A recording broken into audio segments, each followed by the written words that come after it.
¿Qué tal? ¿Cómo están? Sean bienvenidos al tercer capítulo de En Simple, la pizarra de Pizarro en Agricultura TV. Muchas gracias por estar con nosotros una vez más y partimos agradeciéndoles además todos y cada uno de los comentarios que hemos recibido por los dos primeros capítulos, el que tuvimos primeramente hace un par de semanas con Camila Valenzuela, de la semana anterior con María José Wood. Hoy tenemos un gran invitado, pero antes el señor Pedro Pizarro Cañas. ¿Cómo estás, Pedro? Un gusto saludarte. Hola, Eugenio. Un gusto estar contigo nuevamente y con las personas que nos están siguiendo a través de las pantallas y de la radio. Las gracias a Agricultura TV por darnos este espacio para poder conversar de temas previsionales y temas laborales, hoy con un tremendo invitado que vamos a presentar en los próximos minutos, Eugenio. Así es. Antes de aquello, les invito a que nuevamente nos escriban, interactúen con nosotros. Hoy vamos a hablar de temáticas de corte laboral, así que pongan mucha atención a lo que viene en los próximos minutos. Pero antes, e independientemente de lo que ha sido la coyuntura, ¿no?, de los últimos días, hay varias cosas que nos preguntan respecto al tema de pensiones y de la reforma previsional que está pendiente. Y yo me quiero hacer cargo un poco de las preguntas que nos han venido formulando a través de nuestras redes sociales y preguntarle a Pedro, a propósito de la posibilidad de eventualmente llegar a un acuerdo. A tu juicio, ¿cuáles debiesen ser los mínimos comunes que deberían existir en una propuesta previsional que busque en efecto poder generar ese cambio que la gente tanto pide?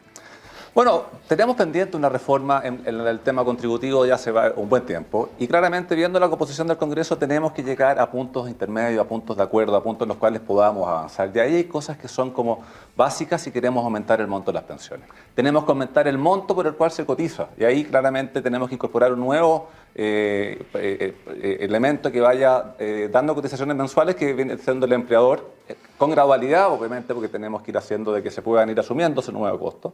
Tenemos también que incorporar mayor solidaridad al sistema con parte de esas cotizaciones de los empleadores. Tenemos que resguardar lo que es la libertad de las personas en decidir quién administra sus fondos. Tenemos que resguardar que los bienes son inembargables, tenemos que resguardar que los bienes son heredables, toda vez que estos provienen del trabajo de cada uno de nosotros. Tenemos que ponernos ingeniosos también en ir recaudando mayor cantidad de recursos. Hay una idea que se puede analizar que es de cotizar a través del consumo, a través de lo que es el IVA.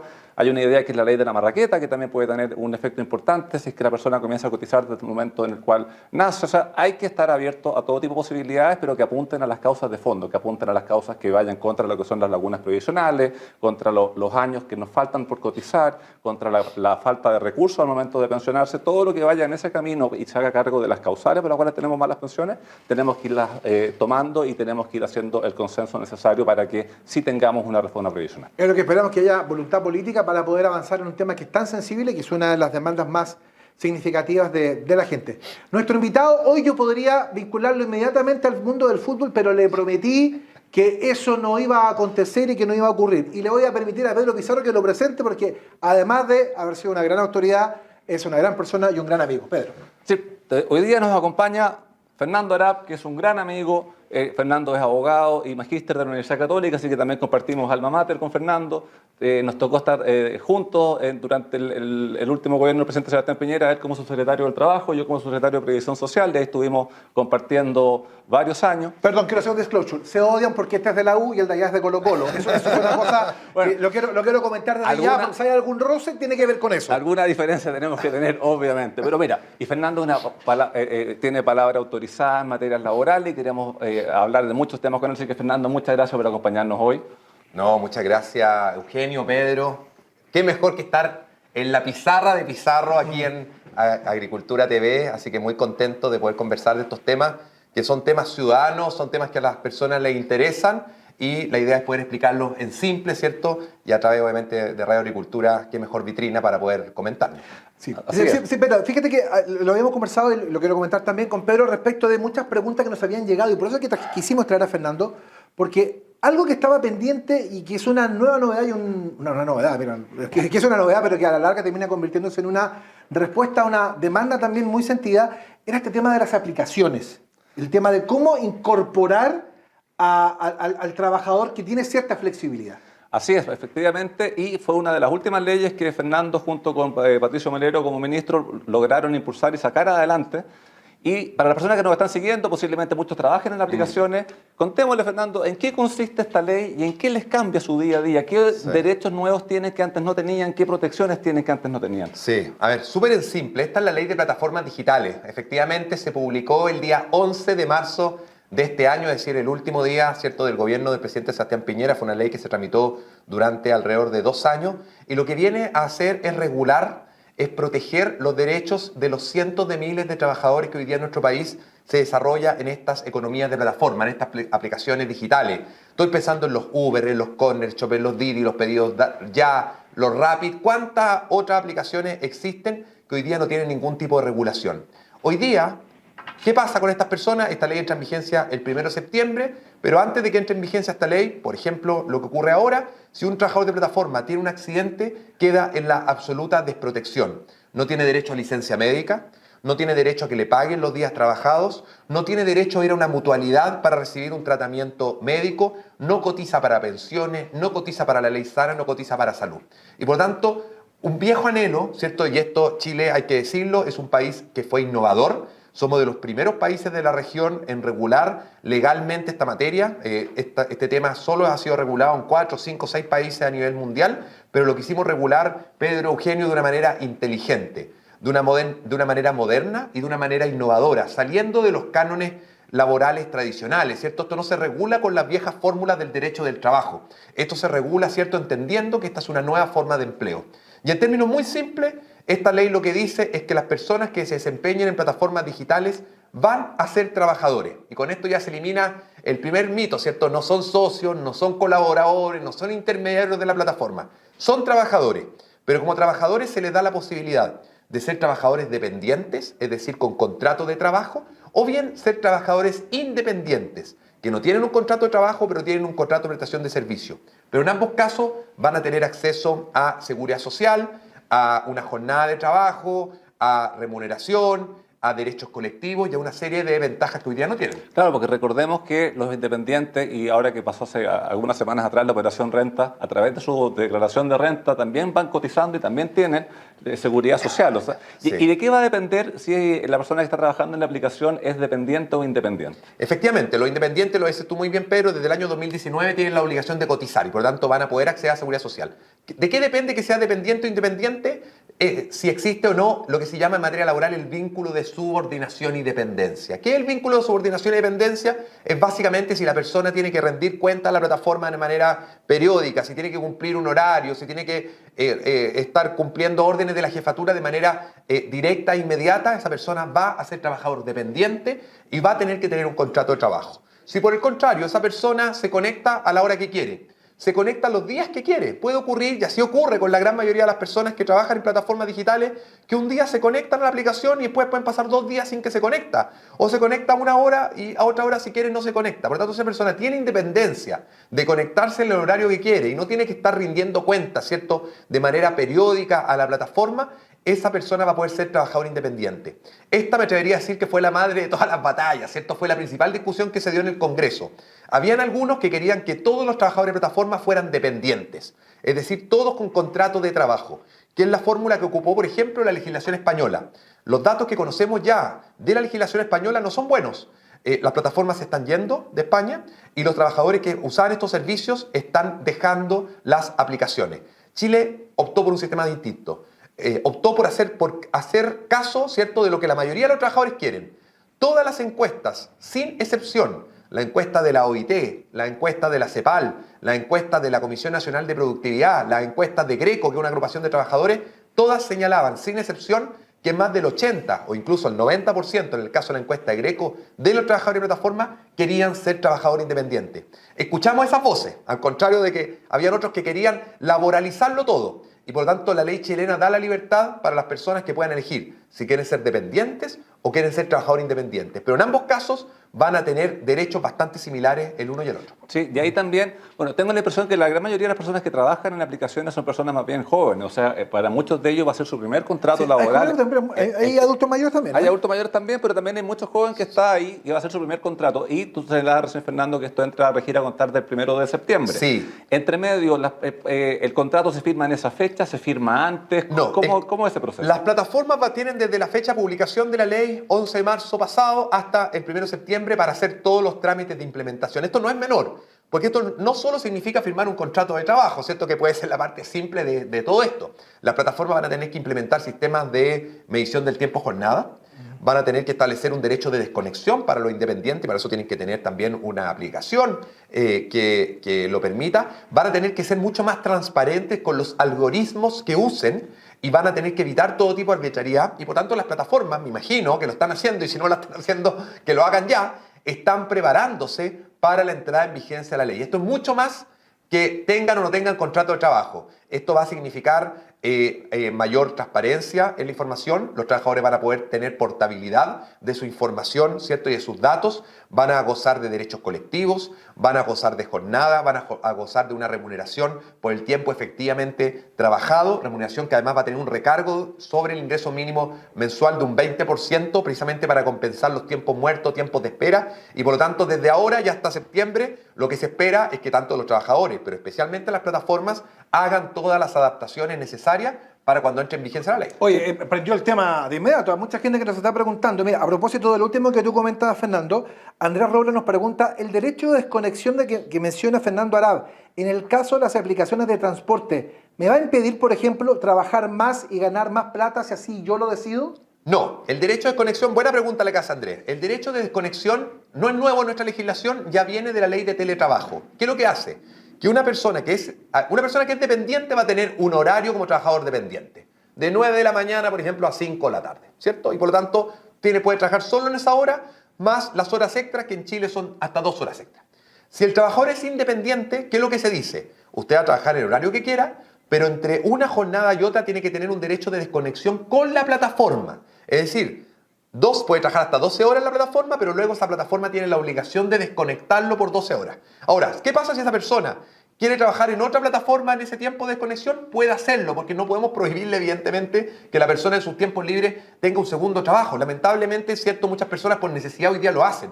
¿Cuántos casos hoy día vemos? De hecho, hay mucha gente que, a propósito de las aplicaciones de transporte, que hacen eso, Sí. que van pasando de Uber a Didi, de Didi a Cabify. Van etcétera, conectándose etcétera. porque a veces hay horario en que se paga mejor, ¿cierto? Claro. Porque son los horarios de mayor demanda, muy temprano en la mañana o más tarde en la noche. Y por lo tanto las personas van a poder intercambiar de plataforma, no hay limitaciones a eso, no se quiso establecer ningún tipo de prohibición porque eso hubiera significado, por ejemplo, una cierta coordinación entre las plataformas, que es algo que no se quiere, que las plataformas puedan, por ejemplo, coordinarse entre ellas o incluso tener listas negras de trabajadores, y por lo tanto eso no se puede hacer y la persona puede cambiarse de plataforma las veces que quiera. Y por eso fue súper importante, Eugenio, Pedro, la norma de pago. Al trabajador se le paga por el tiempo efectivamente trabajado, no por el tiempo que esté conectado a la plataforma, porque yo puedo estar conectado a 4 plataformas al mismo tiempo. Algunos pretendían que se le pagara por tiempo conectado. Imagínense, conectado a 4 plataformas sin tomar pedido, podría estar recibiendo 4 pagos en paralelo.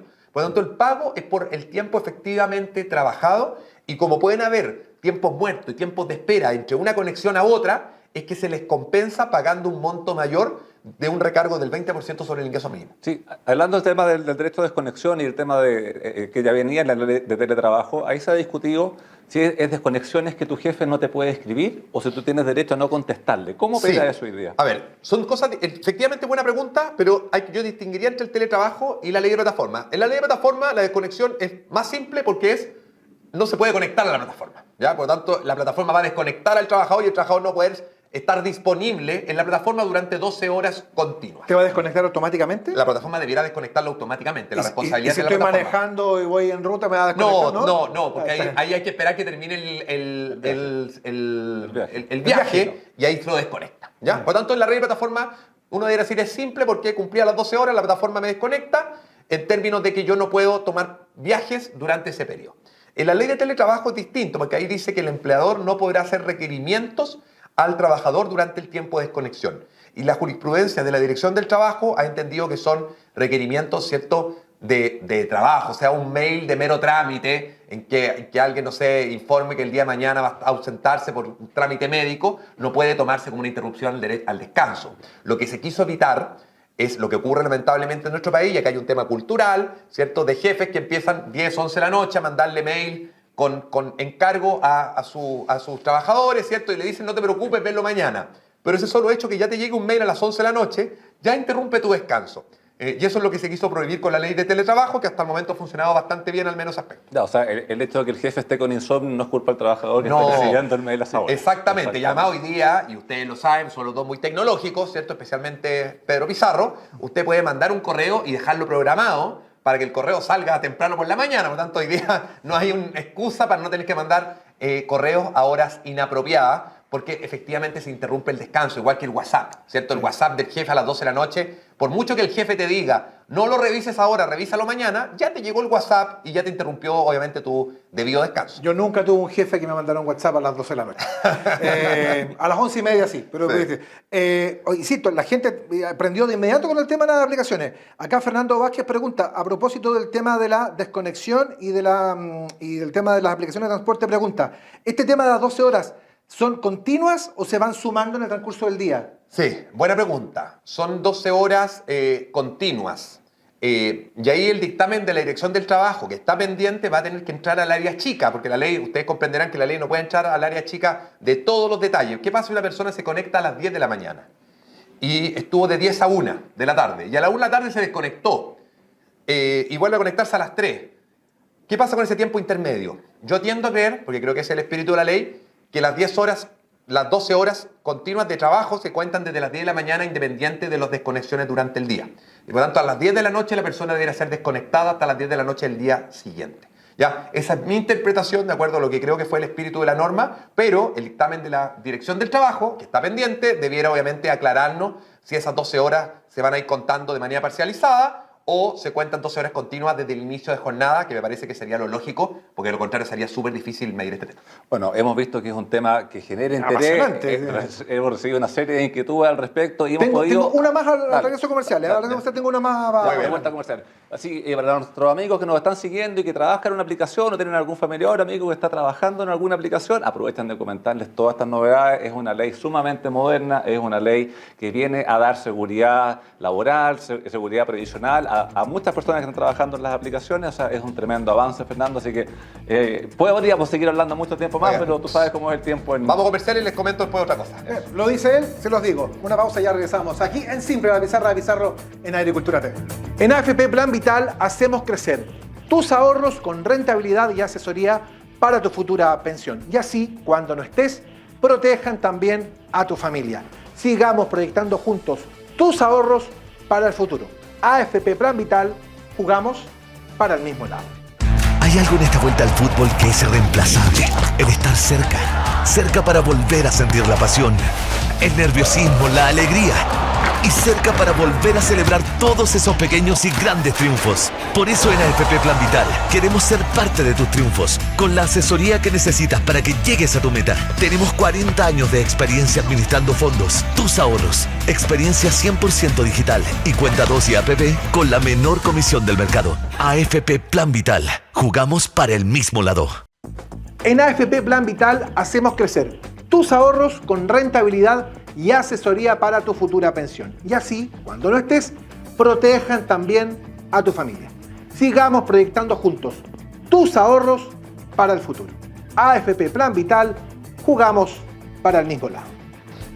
Muy bien, segunda parte de este tercer capítulo de En Simple, la pizarra de Pizarro en Agricultura TV. Había quedado pendiente una cosa que, insisto, el tema de las aplicaciones y la nueva ley realmente ha generado mucho comentario. Y de hecho acá Marlon Espinosa pregunta respecto de los trabajadores migrantes. ¿Qué requisitos se van a exigir en la nueva ley?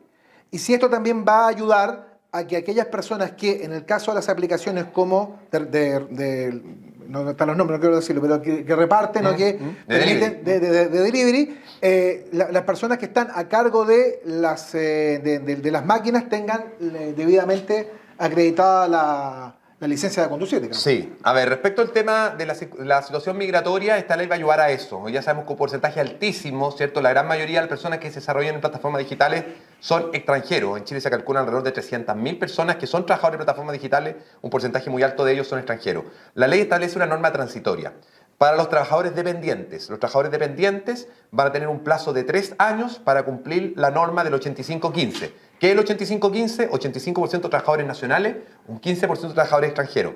Eso va a llevar, creo, en la práctica, a que la mayoría de los trabajadores extranjeros van a seguir desarrollándose como independientes para no tener la limitación migratoria. Y este es un tema súper interesante, evidentemente, ¿cierto? Lo decías tú recién, podemos seguir conversando mucho. Y es un tema, además, Eugenio, Pedro, que nos están mirando de otros países de la región, ¿cierto? Durante esta última semana he tenido la oportunidad de ir a exponer tanto al Congreso del Perú como al Congreso del Ecuador, quienes están también tramitando en estos momentos leyes de plataformas digitales y están mirando la ley chilena con muy buenos ojos porque les gusta esta fórmula que se utilizó de permitir los dependientes o independientes a través de una legislación mucho más moderna y mucho más innovadora que sale de los cánones laborales tradicionales en que lamentablemente algunos caen, ¿cierto?, de una manera bastante más fácil.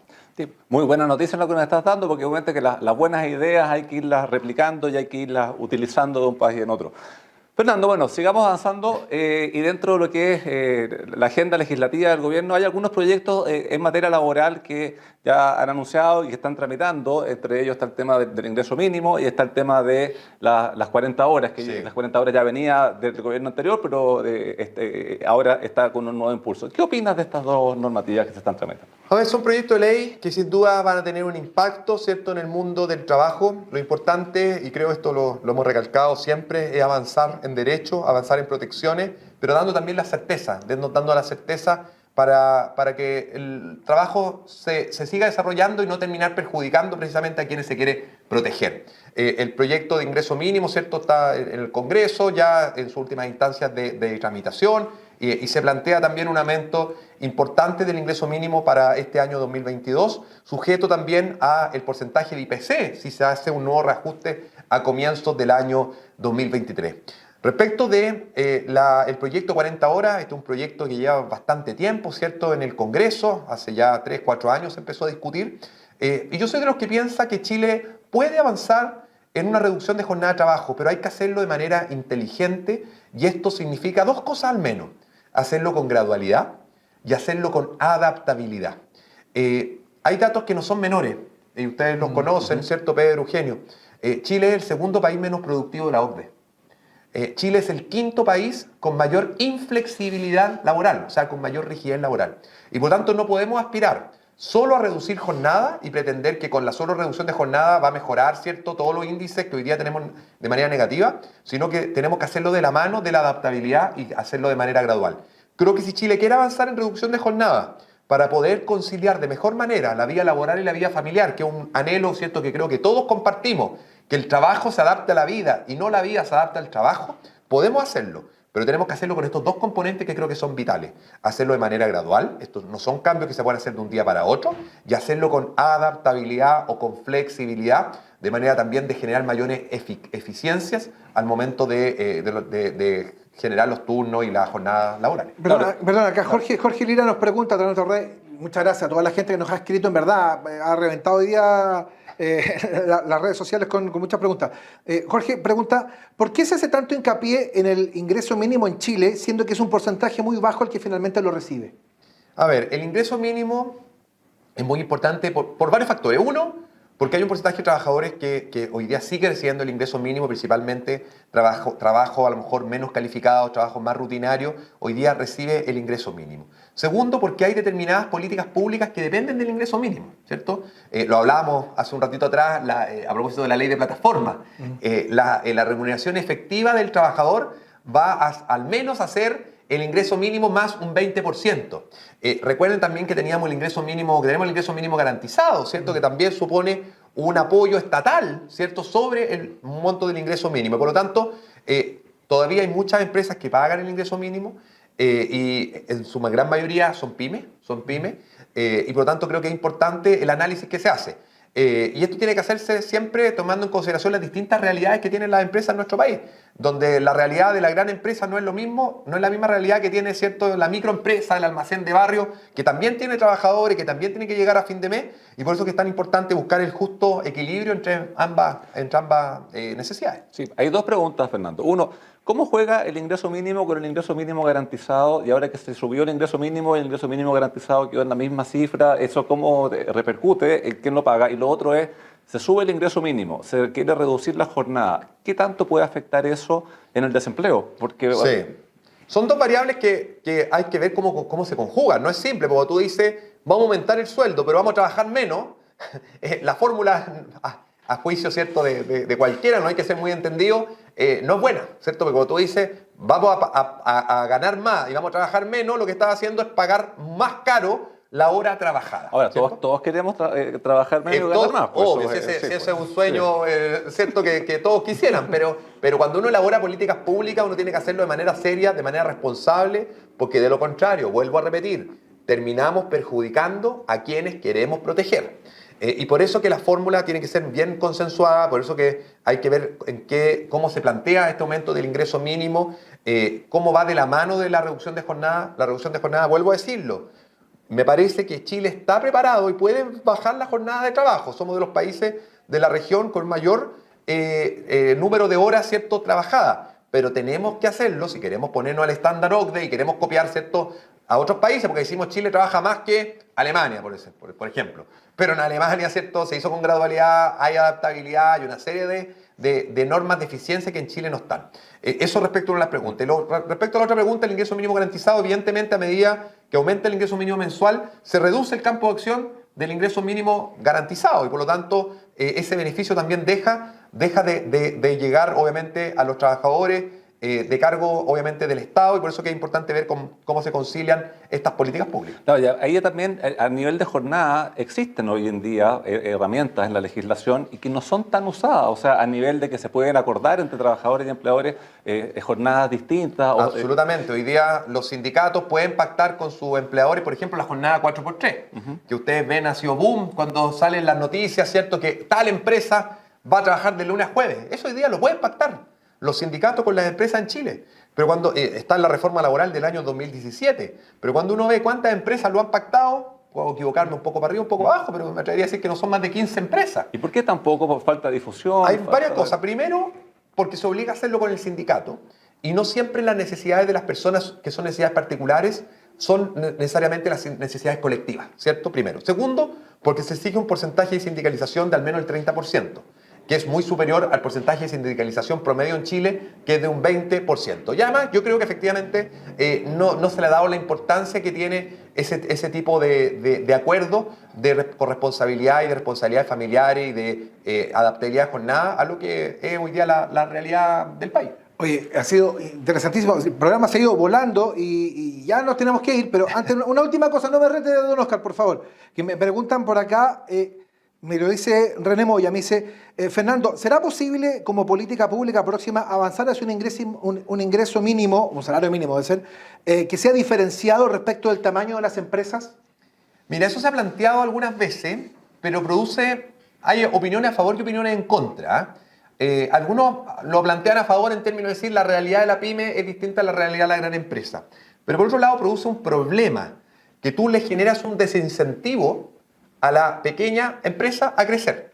Porque si tú a la pequeña empresa le dices, oiga, su salario mínimo es X, y si usted pasa a ser mediana empresa, su salario es X más Y, esa empresa tiene un desincentivo a crecer, que es precisamente lo que no se quiere, ¿cierto? Se quiere que las empresas crezcan, que generen empleo, etc. Por lo tanto, esa idea que plantea René, si no me equivoco, es una idea que ha circulado, pero que en general los expertos, en esto los economistas, ¿cierto?, los que conocen más de política pública en materia de empleo económica, han señalado que no es una buena idea precisamente porque tú generas un desincentivo a que las empresas se desarrollen, crezcan y generen más puestos de trabajo. Sí, y una última pregunta. Hablábamos y concordamos lo importante de coordinar de buena forma lo que es la vida laboral y la vida familiar. ¿En qué más podemos avanzar? ¿Qué otra cosa podemos proponer que nos permita? Porque, por ejemplo, uno piensa, ¿cuántas personas pasan más de una hora de ida, más de una hora de vuelta arriba de la micro, arriba del metro, y la lejanía que hay entre los lugares de trabajo y donde las personas viven? ¿Qué más se puede impulsar para ir mejorando y teniendo una mejor vida familiar y laboral? Muchas cosas. Primero, el tema del teletrabajo, yo creo que fue una súper buena herramienta y ha permitido disminuir los tiempos de traslado de manera brutal. Segundo, el tema de planificación al interior de las organizaciones. O sea, yo siempre he dicho a las empresas, no sé, si usted tiene una empresa X, ¿cierto? Para no dar ningún sector en específico, y tiene varias sucursales a lo largo, por ejemplo, de Santiago, ubica a sus trabajadores en la sucursal más cercana a su domicilio. Hay gente que trabaja, que vive en la Florida y trabaja en Renca. Pero resulta que en la Florida hay una sucursal de la misma empresa que él tiene en Renca. ¿Por qué lo hacen ir a Renca y no trabaja en la Florida? Y esas cosas que parecen tan obvias, lamentablemente no se hacen muchas veces. Y lo tercero, que creo que es clave para mejorar los temas de conciliación trabajo-familia, el tema de la corresponsabilidad. Aquí Pedro Pizarro se va a reír. Yo fui un gran empujador de la corresponsabilidad. La corresponsabilidad es que padre y madre se repartan equitativamente las labores domésticas, las labores de cuidado. En Chile tenemos una deuda tremenda. Cuando uno ve por qué las mujeres fueron las grandes afectadas en materia laboral por la pandemia, no tengo ninguna duda que si uno tuviera que poner el ranking de los factores o motivos que llevó a ello, el primer lugar se lo tiene la falta de corresponsabilidad, porque las labores domésticas, las labores de cuidado, no solo el cuidado de hijos chicos, de adultos mayores, personas enfermas, las hacen mujeres. No vamos a tener equidad de género mientras no avancemos en corresponsabilidad y ahí hay una deuda pendiente y ese cambio, más que legal, es un cambio cultural. Sí, y ahí me consta personalmente que Fernando y yo practicamos esta corresponsabilidad. Así Ya, que, nos van a tirar las orejas porque nos hemos pasado como 5 minutos. Así que, Fernando, muchas gracias por habernos acompañado en este programa. Don Pedro, un gusto. Un gusto, Eugenio. Muchas gracias, Fernando, por acompañarnos y nos estamos viendo la próxima semana. Que tengan una muy buena semana.